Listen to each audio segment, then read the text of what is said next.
अस्सलामुअलैकुम वरहमतुल्लाहि वबरकातुहू। ये रमज़ान का महीना चल रहा है और ये दूसरा असरा जिसमें कबूलियत का वक्त है। हमारी कोई भी दुआ कबूल होती है, हम कोई भी दुआ मांगे वो कबूल होगी।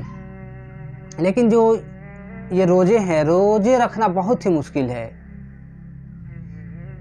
क्योंकि सुबह सुबह उठ के नींद बर्बाद करके सहरी खाओ। अगर हम किसी आजकल लोग सारे गम दुख भुला कर सोते हैं, सोने में सारे गम भुला देते हैं, सारे जितनी भी दुख उनकी ज़िंदगी में रहती है सब भूल जाते हैं और बिंदास सोते हैं, मस्ती में सोते हैं। लेकिन सहरी करने के लिए उस नींद को भी बर्बाद करनी पड़ती है। उस नींद को तो समझिए कि ये कितना मुश्किल है कि नींद बर्बाद करके हम सहरी के लिए उठते हैं। हमारे लिए तो ये रोज़ा इतनी मुश्किल है कि हम इसे रहने में इतनी मुश्किल है कि हम जैसे जनरेशन, जो हमारी जनरेशन है, वो इसको इतने आसान बना दिए हैं कि आजकल उन्हें रोज़ा हलवा जैसा लग रहा है। रात भर जाएंगे सहरी करने के लिए और दिन भर सोएंगे अफ्तार करने के लिए। सहरी करेंगे और सीधे सोएंगे तो उठेंगे जोहर में, और जोहर में उठेंगे फिर मार्केट के लिए निकलेंगे, क्या बनेगा क्या नहीं, फिर आएंगे असर में, असर बाद फिर थोड़ी सी इबादत होगी, उसके बाद टाइम हो गया। इतनी आसान हमारी जनरेशन समझ रही है, इतनी आसान बना दिए इस रमज़ान को, लेकिन इतनी आसान हमारे लिए ये रोज़ा है नहीं। रोज़ा रखना बहुत ही मुश्किल है, और जो इंसान इस रोज़े को रख रहा है वो तो अल्लाह के नज़दीक इतना पसंदीदा है, इतना पसंदीदा। एक हदीस है कि हुजूर सल्लल्लाहु अलैहि वसल्लम इरशाद फरमाते हैं कि रोज़ेदार की मुंह की बदबू अल्लाह के नज़दीक, हम रोज़ा रहते हैं तो हमारे मुंह से जो बदबू आती है, मतलब भूखे रहेंगे तो थोड़ी बदबू आएगी, तो वो बदबू अल्लाह के सामने कस्तूरी जैसी कीमती, जो कस्तूरी होती है उससे भी कीमती वो हमारी बदबू अल्लाह के नज़दीक है। तो हम बहुत ही कीमती हैं, ये रोज़ा भी बहुत कीमती है। और ये रमज़ान के रोज़े हर बालिग मर्द औरत पर फ़र्ज़ किए गए, लेकिन हम तो इबादत कर लेते हैं, लेकिन हमारे औरतें, हमारे माँ और बहनें इबादत नहीं कर पाती है। उन्हें तो अफ्तारी बनाने और सहरी बनाने में उनका सारा वक्त निकल जाता है। वो 4 बजे से अफ्तारी के लिए बनाना शुरू करेगी, बनाते बनाते उन्हें मगरिब हो जाएगी, फिर अफ्तारी करेगी, थोड़ा खाना वाना खाएगी, नमाज़ पढ़ेगी, फिर बर्तन वर्तन धोते धोते उनकी ऐसा टाइम होता है, ऐसा पढ़ के फिर जल्दी सोनी पड़ती है। फिर सुबह उन्हें फजर से पहले सहरी के लिए उठनी पड़ती है, फिर उसे बनाओ। और हम जैसे मर्द उसमें ऑर्डर दे देते हैं कि आज इफ्तार में ये होनी चाहिए, आज सहरी में ये होनी चाहिए।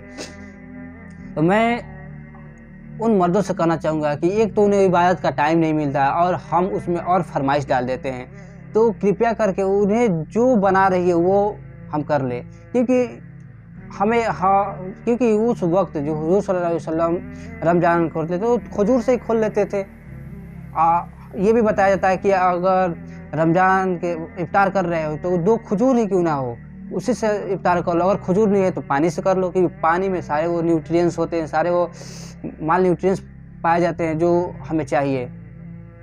तो मैं यही गुजारिश करूँगा उन भाइयों से और अब्बा और दादाओं से कि इन माँ बहनों से वो अपनी फरमाइश की ऑर्डर ना डाले कि ये आज इफ्तार में ये हो, आज इफ्तार में वो होना चाहिए, ये सब ना करें, क्योंकि उन्हें इबादत का टाइम बहुत कम मिलता है। उन्हें ज़्यादा से ज़्यादा इबादत करने की कोशिश करवाओ और उनका ये सब बनाने में हाथ भी बटाए, क्योंकि उन्हें टाइम तो मिल नहीं रहा है। तो आप हाथ बटा दें तो उन्हें टाइम मिलेगा कि कुछ इबादत कर लेंगे। बात ये तो थी अब इफ्तार और इबादत की। तो अब हम बात करेंगे कौन कौन ऐसी चीज़ें हैं जिससे रोज़ा नहीं टूटती है। कुछ ऐसी चीज़ें हैं जिससे रोज़ा नहीं टूटती, लेकिन हम समझते हैं कि रोज़ा हमारी खारिज हो गई, रोज़ा हमारी टूट गई। और कुछ वैसे भी चीज़ें होती हैं जिससे रोज़ा टूट जाती है, लेकिन हमें नहीं पता रहता है कि वो काम हो गई और रोज़ा भी टूट गया, हमें पता भी नहीं चलता। तो कुछ ऐसे चीज़ें बताएंगे जिससे रोज़ा नहीं टूटती है। तो उसमें पहला नंबर ये होता है कि हम थूक को अंदर निगल ले तो रोज़ा हमारी नहीं टूटेगी। बहुत ऐसे लोग होते हैं कि बार बार थूकते रहते हैं, ये जानकर कि अंदर निगल लेंगे तो हमारी रोज़ा टूट जाएगी। यहाँ तक कि पहले हम भी थूकते थे, लेकिन थूक निगलने से रोज़ा नहीं टूटती है। और नंबर 2, भूल चूक से अगर कुछ खा लेते हैं, भूल चूक से, जानबूझकर नहीं, भूल चूक से अगर कुछ खा लेते हैं तो खाना पीना अलग तरफ से होता है, उससे आपकी रोज़ा नहीं टूटेगी। तीसरी नंबर ये कि मिसवाक करने से रोज़ा नहीं टूटती है। हम मिसवाक करते हैं, मिसवाक में कुछ कड़वाहट भी होती, कुछ जायका ऐसी होती है, नमकीन भी लगती है, तो वो जो जायका, उस जायके से जो उनकी जायके, उससे बिल्कुल रोज़ा नहीं टूटती है। खून निकलने से भी रोज़ा नहीं टूटती। हम रोज़े के हालत में कहीं कट छट जाए, किसी जगह से ब्लड निकल जाए तो रोज़ा नहीं टूटती है। कुछ घरों में ऐसे माहौल होता है कि औरतें इफ्तारी बना रही है और शौहर या ससुराल वाले कुछ सख्त होते कि ज़्यादा नमक हो गया, ज़्यादा कुछ हो गया तो उसे डांट पड़ेगी। तो इस हालत में अगर वो चाहे तो उन्हें उन प्रोडक्ट को चख कर, अंदर निगलना नहीं है, चख कर बाहर थूक देना है। ऐसे परिस्थिति में रमजान रोज़े नहीं टूटेंगे। चख के अंदर नहीं लेनी है। मेन मसला हलक से नीचे जाने का है।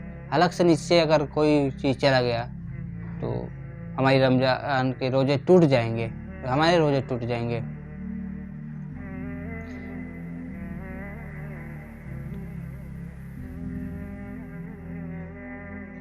नाखून काटने से भी रोज़े नहीं टूटते हैं। बहुत ऐसे कंसेप्ट हैं, बहुत ऐसे लोग हैं जो रमज़ान में नाखून नहीं काटते, ये समझते हैं कि रमज़ान में नाखून काटने से रोज़े टूट जाते हैं।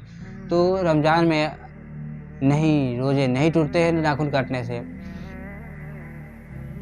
और ये फिर कैसे नाक में कुछ बलगम जमा हुआ है और वो हम नाक से खींचकर मुंह में लाते और फिर निगल जाते तो भी रोज़े नहीं टूटेंगे। उसे बाहर भी थूक सकते हैं, अगर निगल लेते हैं तो भी हमारे रोज़े नहीं टूटेंगे। इतर लगाने से भी रोज़े नहीं टूटते हैं। अगर हम इतर का यूज कर रहे हैं तो हमारे रोज़े नहीं टूटेंगे। कुछ ऐसी चीज़ें जिससे रमज़ान के रोज़े टूट जाते हैं, उनमें पहला नंबर आएगा ये कि हम जानबूझ कर कुछ खा ले तो हमारे रोज़े टूट जाते हैं। जानबूझ कर कुछ नहीं खाना है, क्योंकि अगर हम जानबूझ कर कुछ खा लेते हैं तो ये रमज़ान के रोज़े तो फ़र्ज है, इसका कफ़ारा अदा करना पड़ता है। कफ़ारा इसका ये होता है कि ईद बाद एक रोज़े के बदले 60 रोज़े रखनी पड़ती है। अगर हम उतना नहीं रख सकते, उतनी हमारी ताकत नहीं है, उतनी हमारी हेल्थ सही नहीं है, उतना हम नहीं रख सकते हैं, तो फिर ये उसमें सहूलत दी गई है कि एक रोज़े के बदले 60 लोगों को खाना खिलाए। तो जानबूझकर हम कुछ ना खाएं, जानबूझकर रोज़ा ना छोड़े। नंबर 2, मुस्तजनी करना।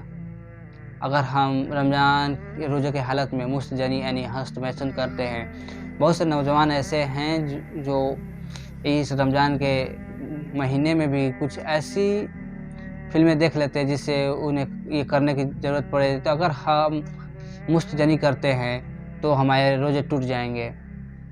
अगर एतलाम हो जाता है तो रमज़ान के रोज़े नहीं टूटेंगे, लेकिन मुस्तजनी हम जानबूझकर अगर करते हैं तो रोज़े टूट जाएंगे। नंबर 3, नाक या मुंह से कोई भी दवा हम लेते हैं, नाक से कोई भी दवा लेते हैं या मुंह से कोई भी दवा लेते हैं तो हमारे रोज़े टूट जाएंगे। कुछ हार्ट डिजीज होते हैं, कुछ दिल के डिजीज बीमारी होती है जिसमें ये जो होता है कि डायरेक्ट दवा इमरजेंसी के तौर पर कैपिलरी तक पहुंचाई जाती है, तो उसके लिए ज़बान के नीचे कुछ दवा रखी जाती है, तो वो दवा रखने से भी रोज़े टूट जाएंगे। फिर नेक्स्ट जो रेक्टम होता है, कुछ ऐसी बीमारी होती है जो जिसकी दवा रेक्टम के थ्रू दिया जाता है, शर्मगाह के थ्रू दिया जाता है। तो शर्मगाह में अगर कोई भी हम दवा रखते हैं तो भी हमारे रोजे टूट जाएंगे।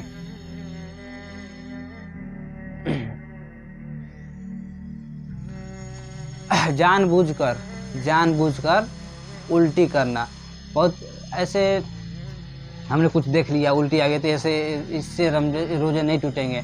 लेकिन हम जानबूझकर मुंह में उंगली डालकर उल्टी करने की कोशिश करेंगे, अपने आप को उल्टी कराने की कोशिश करेंगे, तो रोजे टूट जाएंगे हमें। और ये रोजे टूटेंगे तो ये जानबूझ के हैं। जानबूझ के रोजे अगर हम छोड़ते हैं तो उसका कफ़ारा बहुत ही मुश्किल है, बहुत ही हाई फाई इसकी सज़ा है। नेजल के थ्रू कभी कभी ये होता है कि हम लोग नाक के थ्रू भाप लेते हैं या कोई और भी दवाएं लेते हैं जिससे रोजे टूट जाएंगे, तो वो रमज़ान की रोजे की हालत में नहीं करनी है। अगर हम वो करना ज़रूरी है तो कर ले और बाद में उसकी कफ़ारा अदा कर दे। हैज आने से रोजे टूट जाते हैं। औरतों के पीरियड जब भी आए, वो रोज़ा की हालत में जब भी आए, उनकी रोजे टूट जाते हैं। और जानबूझकर हम बिस्तरी करना, जैसे मियाँ बीवी कुछ ऐसे होते हैं, ऐसे मोमेंट बन जाते हैं कि वो जानबूझकर हम बिस्तरी कर लेते हैं, तो हम बिस्तरी जानबूझकर करने से रोजे टूट जाएंगे और इसकी कफ़ारा अदा करनी पड़ेगी। कैसे हम वज़ू करते हैं या गुस्ल करते हैं तो हम कुल्ली करते हैं। हम जानते हैं कि हम रोजे में कुल्ली करते हैं और कुल्ली का पानी हलक से नीचे चला गया तो हमारे रोजे टूट जाएंगे। तो आज के लिए इतना ही, मिलते हैं नेक्स्ट वीडियो में रमज़ान की कुछ और बातें लेकर, कुछ और मसले लेकर। तब तक के लिए अस्सलामु अलैकुम व रहमतुल्लाहि व बरकातहू।